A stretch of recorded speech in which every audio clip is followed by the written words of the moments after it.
मैं नर्मदा के किनारे आधा किलोमीटर पे एकल्ला में जन्म हुआ मेरा। मैंने पढ़ाई इंद्रजीत बोर्डिंग हाउस में यहाँ बड़वानी में की। मैं किसान आदमी हूँ। मैं यहाँ पर कांग्रेस का कार्यकर्ता रहा हूँ शुरू से आज तक। सन 30 में मेरा जन्म हुआ। मेरी उम्र 78 साल। उस वक़्त की स्थिति तो ये थी कि नर्मदा लाइन, नर्मदा पट्टी में करीब करीब सब जनसंघ के लोग थे। मैं जुड़ा उस वक़्त। और उसके आज देखो तो मैं समझता हूँ कि 75 से 80% लोग कांग्रेस के हैं वहाँ पे, नर्मदा किनारे के लोग। और पहाड़ बीजेपी का है। सीट इसलिए जाती है हमारी। बाकी नर्मदा पट्टी जो है वो कांग्रेस की है। बड़वानी में मत कांग्रेस को अधिक मिलते हैं, इसीलिए नगर पालिका आज तक कांग्रेस की है। ऐसा क्यों कि पट्टी पूरी जनसंघ की थी? क्या कारण था और कैसे बदलाव हुआ, क्यों बदलाव हुआ? ये नर्मदा आंदोलन से बदलाव हुआ। नर्मदा आंदोलन, नर्मदा डिक्लेयर हुआ और मुरारजी ने करा और बीजेपी वालों ने, सकलेचा ने बेचा। उस वक़्त से ये थोड़ा बदलाव होके और एकदम कांग्रेस के पक्ष में लोग आए और हो गए। ये प्रथा वहाँ से बिगड़ी है इनकी, बीजेपी की। भैया हमको यहाँ पर आकाशवाणी रेडियो से, ये उस वक़्त में टीवी तो थे नहीं, रेडियो से मालूम पड़ा कि कल इंदिरा जी 421 फीट सरदार सरोवर बांध का डिक्लेयर करेगी। गुजरात को आदेश मिलेगा। तो ये हमारे लोगों में हुआ कि हमने जल्दी से लोगों को इकट्ठा किया और गाड़ियाँ निकाली, गावड़ों में पहुँचे। हमने कहा कि भाई एकदम इमीडिएट दिल्ली तो पहुँच नहीं सकते, अब अपनी आवाज़ दिल्ली तक पहुँचे, ये काम करें। तो सब ने मिलके, क्षेत्र के लोगों ने मिलके ये तय किया कि खलघाट चलें और खलघाट बंद करें। राजमार्ग है वो।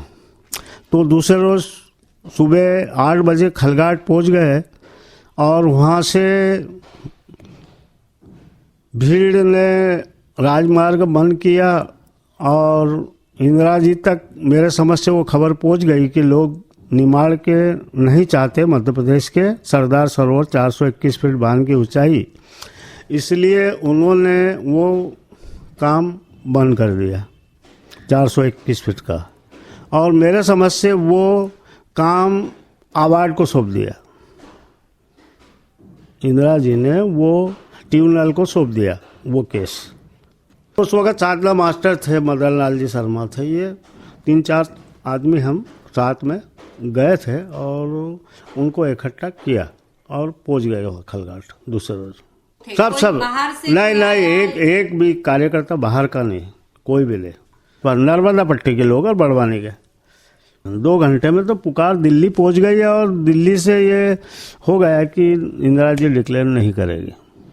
खलघाट में कम से कम वहाँ पे थे 5000 लोग, रोड के ऊपर हो गए थे, बैठ गए थे, बस इसके सिवा कहीं नहीं हुआ। 2 घंटे में तो वहाँ सूचना हो गई। उन्होंने कह दिया कि चलो छुट्टी करो। इंदिरा जी ने कहा कि भाई ट्रिब्यूनल को सौंप देंगे, इनको मंजूर नहीं है तो छोड़ दो। ये हुआ। इंदिरा जी की पहली सरकार में था ये, तो उन्होंने ट्रिब्यूनल को सौंपा और वो फिर उनके हाथ से निकल गई, इंदिरा जी के हाथ से। उसके बाद ये हुआ कि यहाँ पर बड़वानी में ये मालूम पड़ा कि ट्रिब्यूनल अभी कुछ नहीं कर रहा है, कुछ नहीं होगा। उसके बाद में चुनाव हुए और जनता पार्टी की सरकार बनी, मुरारजी प्रधानमंत्री बने। मुरारजी प्रधानमंत्री बने तो हमारे यहाँ पे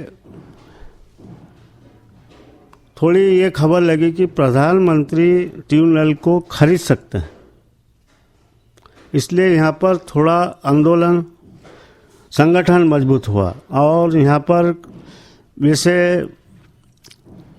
बीजेपी की सरकार यहाँ पे भी बनी थी और यहाँ पर आंदोलन को चालू किया तो मेरे समझ से यहाँ पर हमारे बड़वानी क्षेत्र के विधायक उमराव सिंह जी स्वास्थ्य मंत्री भी थे, तो लोग नहीं चाहते थे इस बांध की ऊंचाई इतनी, इसलिए यहाँ पे संगठन अच्छा हुआ और रैलियाँ, जुलूस, गांव में आम सभाएं सब होती रही।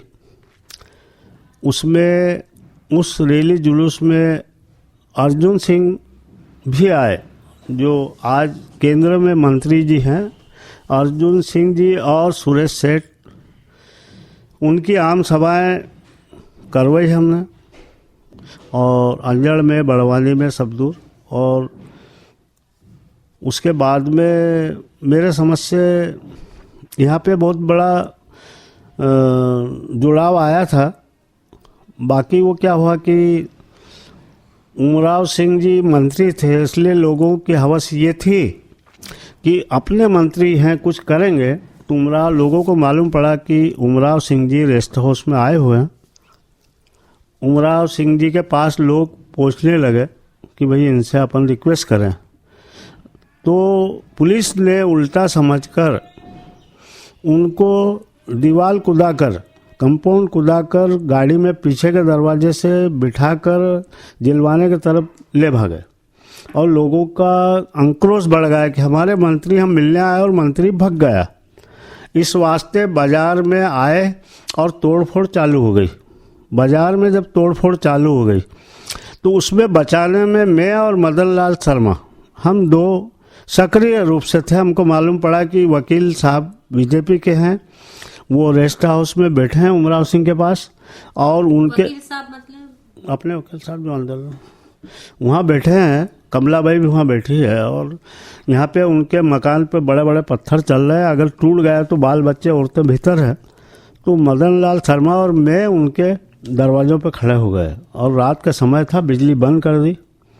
पत्थर आने लगे, पत्थर हमको लगने लगे। मदन लाल शर्मा को आँख में पत्थर लगा, ये बेहोश सरीके हुए। इनको संभाल के मैं ज़ोर से चिल्लाया और ठेला लेके लोगों की भीड़ सीधे हॉस्पिटल ले गई। और हम करीब करीब रात भर हॉस्पिटल में कार्यकर्ता रहे, और सुबह में गिरफ्तारी हमारे लोगों की हो गई, जबकि हम बचाने में थे। सरकार बीजेपी की थी, बीजेपी के लोगों ने मिल के ये नाम दिए और मेरी गिरफ्तारी हुई। मेरी गिरफ्तारी, मेरा ट्रैक्टर, जबकि मेरा ट्रैक्टर नहीं रहा रैली जुलूस में, मेरा ट्रैक्टर 21 रोज थाने पे रहा। उसके कल पुर्जे थोड़े बहुत फोर्ड ट्रैक्टर था, नया था, निकाल लिए पुलिस वालों ने। मेरी जमानत हुई, मैं बाहर हुआ। उसके बाद में मोरारजी प्रधानमंत्री बने तो यहाँ पे संगठन बढ़ाने की कोशिश की। निसरपुर, अंजड़ के सब लोगों को मिलाया उस समिति के अंदर, बांध समिति में, और सबके सहयोग से ये आंदोलन जोर शोर से चालू किया। आखिरी में जब देखा कि प्रधानमंत्री के पास मिलने जाना है और उनको रिक्वेस्ट करना पड़ेगी, तो बीजेपी की सरकार थी, जनता पार्टी की, इसलिए गाड़ी के अंदर मेरे समझ से बस की हमको 5 या 6 आदमी को कांग्रेसी हमने लिए कि भाई सरकार इनके लोगों को ले अपन। तो हम करीब 1 बस भर के उसके बाद दिल्ली के लिए रवाना हुए, जिसमें अंजड़, निसरपुर और बड़वानी और गांव के लोग मंडवाड़ा के शामिल थे। उसमें रामेश्वर पाटीदार सांसद था, उनके सहयोग से बीजेपी वालों ने समय लिया था। मुरार जी ने समय दे दिया और उस समय पे हमको सूचना दिल्ली से मिले कि आप इस तारीख को आ जाओ। हम उस तारीख को बस लेकर दिल्ली पहुंच गए। हमको रामेश्वर जी वहाँ पर संसद भवन में ले गए। मुलाकात हाल में हमको बिठा दिया। हम 50 लोग थे, एक बस की पूरी सवारी। डबल राउंड गोल टेबल था, उसके आसपास डबल कुर्सी थी। हमारे पीछे सुरक्षा गार्ड थे, 5 या 6 रिवाल्वर वाले, और उसके बाद हम जब व्यवस्थित बैठ गए, मुरारजी आए और कुर्सी पे बैठ गए, तो रामेश्वर पाटीदार ने चालू किया कि साहब ये बड़वानी से लोग नर्मदा आंदोलन के लिए आए हैं। तो उसने कहा कि आप मूर्ख हो, मुझे मालूम होता कि आप नर्मदा आंदोलन के लिए समय मांग रहे हो तो मैं आपको कतई नहीं देता है, बेवकूफ़, आप बैठ जाओ। बैठ गया। और भारत सिंह चौहान जो धार बड़वानी का सांसद था, उन्होंने कहा दादा अरे चुप, तुम इस मामले में क्या समझते हो। उसने भी तकिया ले लिया। उसके बाद मेरे पे लोगों की निगाह पड़ी, कोई नहीं, बीजेपी वाले कोई बोल नहीं सकते, जनता पार्टी वाले। मदन लाल शर्मा हमारे नगर के थे, उन्होंने मेरे तरफ पीछे से हाथ इशारा दिया, खड़े हो जाओ। मैं खड़ा हो गया। मेरे से मुरारजी ने कहा कि आप क्या बोलना चाहते हो। मैंने कहा साहब हम ये बोलना चाहते हैं कि 460 बांध बहुत ऊंचा है और हमारी ज़मीनें बहुत कीमती है, वो डूब जाएगी, इतनी ऊंचाई हमको नहीं चलेगी, इसलिए आपके पास आए हैं, इस बांध की ऊंचाई कम की जाए। मुरारजी ने कहा कि 460 को कम की जाए, मुझे तो अभी ये मंजूर ही नहीं है, मैं तो 530 का बांध चाहता हूँ, ये सरदार सरोवर। तो मुरारजी ने फिर कहा कि आपकी सरकार आपके साथ है क्या। अरे साहब सरकार हमारे साथ नहीं तो आपके पास आए हैं। सकलेचा क्या आपके साथ है क्या। मैंने कहा नहीं है साहब, इसीलिए आपके पास आए हैं। तो सकलेचा कहाँ से आपके साथ में रहेगा। मैं इसी कुर्सी पे बैठा, इधर की कुर्सी पे उल्टे हाथ पे यहाँ गुजरात का मुख्यमंत्री बैठा, सीधे हाथ पे तुम्हारा सकलेचा बैठा, और इस दराज से मैंने नर्मदा अवार्ड निकाला, पहले तुम्हारे सकलेचा को दिया। सकलेचा ने स्वयं उसके जेब से पेन निकाली, अवार्ड के ऊपर साइन की। क्यों नहीं करेगा, मैंने उसको कीमत चुकाई। ये शब्द मुरारजी के बोले। तो मैंने कहा साहब हम गलत आ गए, हम भारत के प्रधानमंत्री के पास आए थे, आप तो गुजरात के मुख्यमंत्री की हस्ती में बात कर रहे हो। ये पूरी बातें 32 मिनट की थी। मैंने कहा आप तो गुजरात के मुख्यमंत्री की हस्ती में बात कर रहे हो, हम भारत के प्रधानमंत्री के पास आए हैं कि बांध की ऊंचाई कम की जाए। तो उन्होंने कहा कि आप मेरे से झगड़ा करना चाहते हैं। मुरारजी बोले आप मेरे से। मैंने कहा साहब आपकी ताकत हमको मालूम है कि आप यूँ हाथ हिला दो तो पूरा देश में आग लग जाएगी। आप भारत के प्रधानमंत्री हो, पर यहाँ पे गलत हो रहे हो, तुम गुजरात के मुख्यमंत्री के हस्ते में बात कर रहे हो, आपसे हम क्या झगड़ा करेंगे। ये चर्चाएं बहुत लंबी चली। उसके बाद में निष्कर्ष कुछ नहीं निकला। वहाँ से निकलने में मुरारजी निकल गए, हम निकलने लगे, सुरक्षा गार्डों ने हमको रोक दिया गेट के ऊपर वहीं। उन्होंने कहा ठहरो यार, आप कौन से देश के लोग हो, यहाँ पे प्रधानमंत्री कहीं बदल गए, हम सुरक्षा गार्ड वही है, और हमारे कानून ने आज तक प्रधानमंत्री के हाल में ये सुना है 2 शब्द, जी हाँ, हाँ साहब, हाँ साहब, जी साहब। आज तुमने जिस तरीके से भारत के प्रधानमंत्री को बोला, संसद में कोई चपरासी को नहीं बोल सकता। हमने कहा कि हम तो मरने वाले हैं, ये गलत लोग हैं, इसलिए इनको सुनना पड़ रहा है, और हम सही लोग हैं, हम कोई मारना चाहते हैं, डुबोना चाहते हैं, इसलिए इनको सुनना पड़ेगा, और हम बोले हैं। तो उन्होंने कहा बहुत बड़ी बात है, इसलिए हम बाहर निकले। उसके बाद हम फिर दिल्ली के अंदर चरण सिंह के पास गए। उन्होंने कहा गुंडा है, बैठा है, मुझे देखो रिवाल्वर का पेरा है, वो 530 चाहता है, तुम 460 के नाम के रो रहे हो, वो 530 की बुनियाद उसने भर ली है, 530 वो बनवाएगा, इसको समझ लेना आपने, इसलिए तुम्हारा निमाड़ तबाह हो जाएगा। ये हुआ। फिर उसके बाद भंडारी जी के पास गए। उन्होंने कहा कि क्या कर सकता हूँ मैं यार।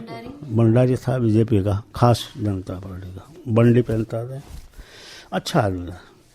उन्होंने कहा कहीं नहीं कर सकते, वो तो गलत आदमी बैठ गया ये सब हुआ। उसके बाद आए, उसके बाद साहब चुपचाप बैठ गए कि कहीं नहीं होना है। प्रधानमंत्री जब बोल रहा है कि बांध बनेगा, मुख्यमंत्री बिक गया, हमारा मुख्यमंत्री बिक गया, कीमत ले ली, उसने साइन कर दी। तो सब चुप हो गए। उसके बाद में नहीं, वो क्या था कि हमने यहाँ सुना हुआ है कि हमारे यहाँ पर भोपाल के अंदर कैलाश जोशी मुख्यमंत्री थे, अच्छे वाले आदमी थे, बीजेपी के थे वो, और कभी चुनाव नहीं हारते थे वो, और मुख्यमंत्री बनाए गए थे और बहुत बढ़िया आदमी थे। और उनको मुरार जी ने बुलाया था, सुना है हमने। मुरार जी ने उनको ये अवार्ड की बातें बताई, कैलाश जोशी ने मंजूर नहीं की, उसको बीमार करार दे के उसको अस्पताल में भर्ती करा दिया, और ये सकलेचा को मुख्यमंत्री की कुर्सी दी। ये हमारे क्षेत्र में बहुत बड़ी अफवाह उस वक्त थी, और मुरार जी के शब्द हैं कि सकलेचा को मैंने कीमत चुकाई है, क्यों नहीं साइन करेगा वो, ये उनके भी शब्द हैं। तो ये हमारे साथ गुंडागर्दी इस बांध में हुई है। नहीं, माहौल क्या है, लोगों को ऐसा लगा कि भैया अब तो अपने को डूबना है। उसके पहले काका थोड़ा पूछ लेती हूँ। हाँ, पूछो कि ये जो पूरा आप बता रहे थे कि काफी तेजी से यहाँ उस समय जैसे खलघाट रोका, ये गेस्ट हाउस पे उमराव सिंह का मिलने भीड़ गई थी, और फिर यहाँ तोड़फोड़ भी हुई, तो वो थोड़ा वहाँ क्या क्या घटनाएं हुई, क्या क्या आंदोलन हुए, कैसे मीटिंग होती थी? नहीं, वहाँ पे एक बात है कि यहाँ पे ऐसे झूठे केस इन्होंने बनाए थे। हम तो थे लोगों को बचाने के लिए, पर इन्होंने जैसी छगन घड़ी साज की दुकान यहाँ पे टूटी थी, लूटी थी, घड़ी की दुकान थी, तो उसमें इन्होंने 7 मुलजिम बनाए थे हमको। आगे नाम मेरा था और 6 नाम दूसरे थे। कमलाबाई का यहाँ केस बनाया, उसमें भी 8 नाम थे, उसमें भी पहला नाम मेरा था। हमारे यहाँ हुकुमचंद छोरे का था, मास्टर था, लक्ष्मीनारायण गुप्ता था, ये थे, सब थे। ऐसे सब केस बनाए थे इन लोगों ने। तो उसमें जब कोर्ट में केस 5 केस एक साथ चलते थे, 3 रोज तक एक सेशन चले। और एक केस की झलक आपको बता रहा हूँ कि जब सरकार इनकी थी तो इन्होंने 4 जज बदल दिए, क्योंकि इनके पक्ष में नहीं दिखे। इनके एक केस में 25-25, 30-30 गवाह थे एक एक केस में। तो एक केस ऐसा था कि एक हमारे समाज का आदमी था, उसकी गवाह थी, उसको जज ने पूछा कि क्यों भाई ये साइन तुम्हारी है डायरी में? हाँ साहब। तुमने लिखा कि काशीराम काका आगे थे, हाथ में वो थी तामी थी तोड़ने की ताले, और तो कि साहब वो ये साइन मेरी पर, ये मैं कमलाबाई के यहाँ बैठा था, बिहारी भाई के यहाँ, गुप्तचर विभाग का आदमी था, मैं पार्टी का आदमी हूँ बीजेपी का। मेरे को इन्होंने बुलाया कि ये डायरी भोपाल जाएगी, यहाँ कोर्ट में नहीं जाएगी, मेरे साइन कर दो, मैंने कर दी। तो काशीराम काका कोर्ट में उसमें नहीं थे, आग जाने में तोड़फोड़ में नहीं था साहब, कौन कहता है। ऐसे सब केस थे, सब बोगस हुए, सब में बरी हुए हम, 5 ही केस में बरी हुए। 4 साल केस चले और 4 ही साल में सब बरी हुए। और पूरा वकील बार फिर ही लड़ता था, बड़वानी के पूरा वकील बार, राजपुर बड़वानी अंजड़ के वकील सब इकट्ठे, फ्री, कोई फीस नहीं। नर्मदा आंदोलन के केस फ्री लड़ते थे वो, कापी वापी वही टाइप करा लेना, सब उन्हीं का काम था। झूठा केस। कमलाबाई का बोलना है कि काशीराम काका ऊपर से सामान निकाल के गैलरी में से फेंक रहे थे, लक्ष्मीनारायण गुप्ता आग में होली जल रही थी, आग में डाल रहे थे, और एक भी केस का, एक नए पैसे का सबूत हमारे पे आज तक नहीं लगा, और बाइज्जत हम बरी हुए। बार फ्री लड़ता था यहाँ पे, बड़वानी का रिकॉर्ड है सब, और किसी को कहा नहीं हमने कि हमारे केस लड़ो, पर वो जहाँ नर्मदा आंदोलन केस गए सब वकील भिड़ जाए। तो आंदोलन में जान तो बहुत थी। अर्जुन सिंह जी आए थे, सुरेश सेठ इंदौर वाले जब थे विधानसभा में MLA इंदौर के, वो भी आए थे। अंजड़ में उनकी आम सभा करवाई, उसके बाद बड़वानी में आम सभाएँ हुई, हमारे साथ में थे। बाकी उसके बाद मुख्यमंत्री अर्जुन सिंह बना, उसके बाद हम गए, उन्होंने कहा कि हो रहा है, पर उसके बाद भी कुछ हुआ नहीं सब, उसके बाद भी कुछ नहीं हुआ। उसके बाद जितने भी मुख्यमंत्री आए वो सिर्फ पुनर्वास में भिड़ गए, ओरा वगैरह सब आए थे, वोरा भी उसके बाद मुख्यमंत्री बना यहाँ पे मध्य प्रदेश में। वो आए, उनके आम सभा में कोई नहीं गए हम। उन्होंने वही कहा कि साहब यहाँ पे पुनर्वास के लिए आ जाओ, ये करो वो करो। ऐसे और क्या कार्यक्रम वो जो आप कह रहे नर्मदा आंदोलन उस समय जो चला, वो आपकी याद में हो कि ऐसे तेजी वाला कोई जोरदार कार्यक्रम हुआ हो, ऐसी कुछ? नहीं, ऐसा रैली जुलूस हुआ करे इसमें। हाँ, नहीं, एक जैसा यहाँ पे एक रिकॉर्ड था बड़वानी स्टेट का, कचहरी रोड पे, उसमें आग लगी थी। तो उसमें भी जैसे कलेक्टर खरगोन, एसपी वगैरह आए, उनको टेलीफोन किया। हम परिषद में थे, नगर पालिका हमारी थी, हम बुझाने में भिड़े हुए थे। सेंधवा से फायर फाइटर आ गए, सब दूर यहाँ का। वो आए तो लोग बीजेपी वाले उनके पास खड़े हो गए। उन्होंने कहा किसका हाथ हो सकता है? तो सबसे पहले बीजेपी वाले बोले काशीराम काका। तो पहली बार कलेक्टर साहब बोले कि यार उनको हीरो बना दोगे तुम, हर केस में काशीराम काका, अरे तुम नाम तो बदलो कम से कम, वो एक ही आदमी ऐसा है कि सब काम कर लेगा। तो उस केस में नहीं बनाया उन्होंने। खादी भंडार है ना, यहाँ पूरा रिकॉर्ड था। ये इसमें आग लगी थी, रेवन्यू आ रिकॉर्ड, पूरे गट्ठे भरे हुए थे फूल, वो कहाँ जल गए सब, किसी का रिकॉर्ड नहीं मिला। तो कहने का मतलब है कि ये तेजी से चला और इतने देर में ये समापन हो गया। तेजी से चला और जल्दी से समाप्त हो गया। नहीं समझा? बिल्कुल कि आप अपन जीत जाएंगे, कहीं नहीं दिखा तो फिर चुप बैठ गए। निमाड़ के लोग थे, सीधे साधे थे, बगैर पढ़े लिखे लोग थे, और देख लिया कुछ नहीं होना। प्रधानमंत्री उनका, मुख्यमंत्री उनका, चपरासी भी उनके, पुलिस भी उनकी, तो अपन क्या करेंगे? अरे हम तो मर रहे थे भाई, डूबने वाले थे, हमारी जमीन जायदाद सब जा रहे थे गांव, तो हमारे में तेजी क्यों नहीं आएगी? गोली चलाना चला दो, इसलिए तेजी थी वो। पर तेजी के बाद सब जब देखते गए कि कहीं नहीं होना जाना है, तो फिर लोगों को क्या करेंगे?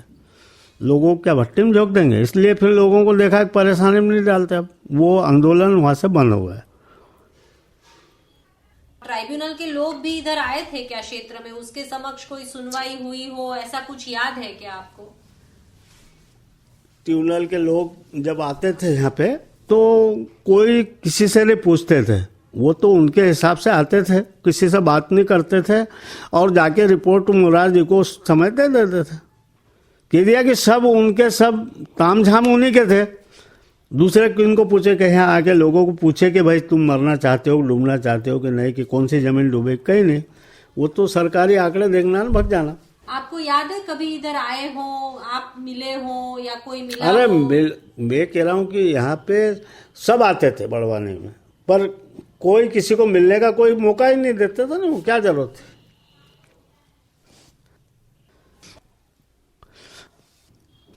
ऐसे कई जगह जेल में गए। अब एक बार विधानसभा में प्रदर्शन करने के लिए गए, विधानसभा में, तो वहाँ पे साहब निमाड़ से बहुत लोग गए, बहुत गाड़ियाँ भर भर के गए। तो उसमें जगह जगह, एक जेल में तो जगह हो ही नहीं सकती, उसमें कम से कम 10-15 हज़ार लोग थे विधानसभा के। उसमें गए जब, तो उसमें साहब हमको 2 बस वालों को धार जेल में भेजा। तो हमको धार जेल में भेज दिया, किसी को बैतूल जेल में भेजा, किसी को खरगोन भेजा, ऐसे अलग अलग जेल में गाड़ी भेजते थे।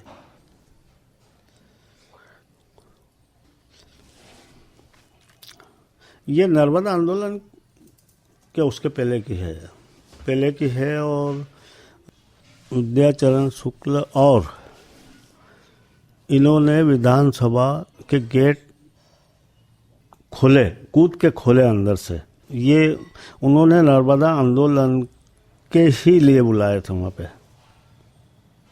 भोपाल में। तो उनकी रैली उधर से आई और हम इधर से कम 50 गाड़ियाँ भर के गए थे, भोपाल पहुँचे। तो वहाँ पर ये सुरेश सेठ जो यहाँ आए थे वो, और विद्याचरण शुक्ल जो केंद्रीय मंत्री रहे, तो इन्होंने ये प्रोग्राम रखा था वहाँ पे, नर्मदा बचाओ आंदोलन का इन्होंने रखा था। और यहाँ सूचना दी कि आप भी अधिक से अधिक आओ। तो ये उधर के लोग, उधर के छत्तीसगढ़ के उधर के वो लोग ज़रा वैसे थे, तो ये रैली बड़ी भारी बना के आए, 3 के लट में झंडे। तो विधानसभा के 144 के अंदर में जब आने लगे तो आंसू गैस चालू कर दी शासन ने। उसके बाद लाठीचार्ज हो गया। उसके बाद में आमने सामने हो गए साहब। वो रैली वालों ने वो झंडे निकाले, पजामे की जेब में भरे, वो लठ इधर से पुलिस वाले लाठी इधर लठ चले। वो तो सब लठ लाए थे विद्याचरण शुक्ल ने। और लोग वहाँ के जो भीड़ थे बोलने लग गए कि अब इनको अधिकार ही नहीं है विधानसभा रखने का। विधानसभा के गेट खोल दिए, मतलब क्या इनके पास शक्ति नहीं है। फिर ये वहाँ का बड़ा आंदोलन, हमको 2 बस भर के उसमें यहाँ भेज दिया धार में। 15,000 लोग इकट्ठा हुए। हाँ 15। और ये इसका नेतृत्व विद्याचरण शुक्ल का। विद्याचरण शुक्ल और सुरेश सेठ, वो भी एमएलए थे कांग्रेस के, वो भी कांग्रेस के एमएलए थे और सरकारें इनकी थी, तो ये लोग साथ देते थे उस वक्त। अच्छे प्रोग्राम हुए। पर तो 15,000 लोग कहाँ से गए थे? इतने सारे लोग आप कह रहे छत्तीसगढ़ के भी उधर से भी लेके आए थे ना विद्याचरण वो लोग क्यों शामिल? नर्मदा आंदोलन की मदद के लिए। नर्मदा आंदोलन की मदद इन्होंने ही प्रोग्राम रखा ना, सुरेश सेठ और ये पहले आ चुके थे वो यहाँ पे नर्मदा आंदोलन के निमंत्रण पे, पहले वाले पे। ये सब मिली जुली सरकारें थी। जब बीजेपी की सरकार बनी थी ये सब साथ में हो गए। जब ये सरकार में बैठे थे ये चुप हो गए। ये सब नाटक वही चलती गई, सब समझ रहे हैं अपन।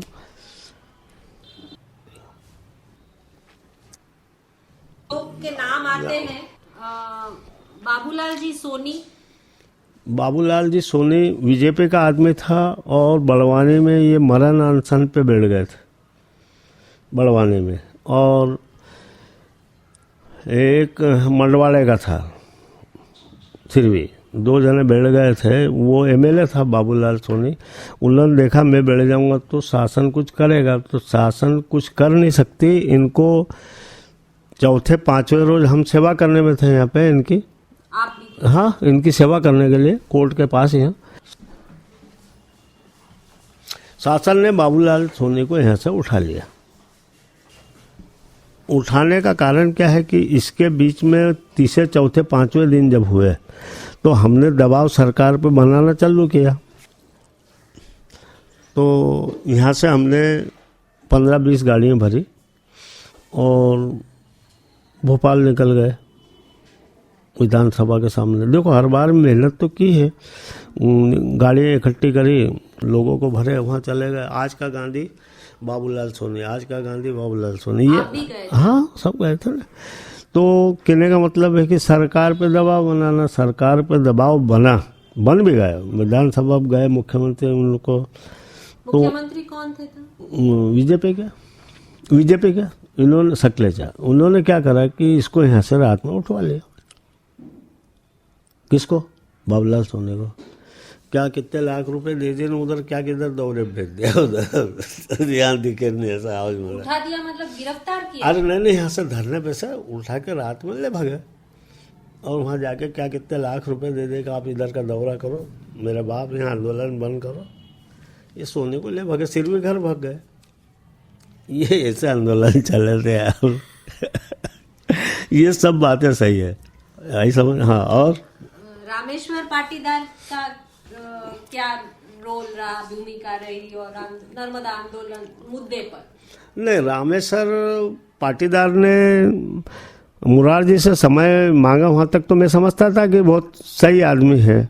उसके बाद में कुछ उन्होंने मेहनत सरकार में रह के भी नहीं करी, मेरा समझ से तो नहीं करी। बाकी नहीं तो उसने त्यागपत्र दे के, वो भी डूब क्षेत्र का आदमी था। रामेश्वर भाई भी खलघाट का आदमी है, वो डूब क्षेत्र का है। उसने तो मुरारजी कहता है ये त्यागपत्र मैं घर जा रहा हूँ, उसने नहीं करा। तो वहाँ तक तो सही था वो। उसके बाद अपनी नज़रों से गिर गया वो। भारत सिंह दादा हमारे सांसद, उसने कुछ नहीं बोला। मतलब इन्होंने दबाव में कुछ नहीं बोला सरकार के सामने। तो कहने का मतलब है कि विधानसभा का घेराव बहुत जोरदार, पहला घेराव इतिहास में।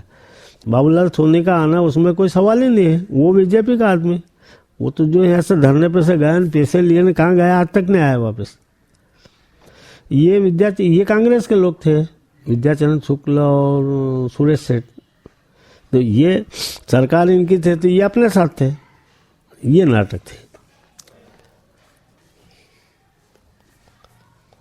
नर्मदा शक्ति वाहिनी अनवर शेख नाम मैंने पढ़ा, तो उनके बारे में या ये नर्मदा शक्ति वाहिनी क्या कुछ बता सकते हैं? हाँ, यहाँ पे इस आंदोलन के साथ ये छोरे हो गए थे हमारे साथ। अनवर शेख जो है बहुत तेज आदमी था, मियाँ भाई था, बड़वानी के रहने वाले थे और यहाँ वो साथ में हमारे हो गए थे। और उन्होंने एक शक्ति वाहिनी जैसा कि मशाल जुलूस निकालना है, उनको बोला मशाल जुलूस गांव में चालू। शांत हो गए वो समिति गई ना, सब शांत हो गए।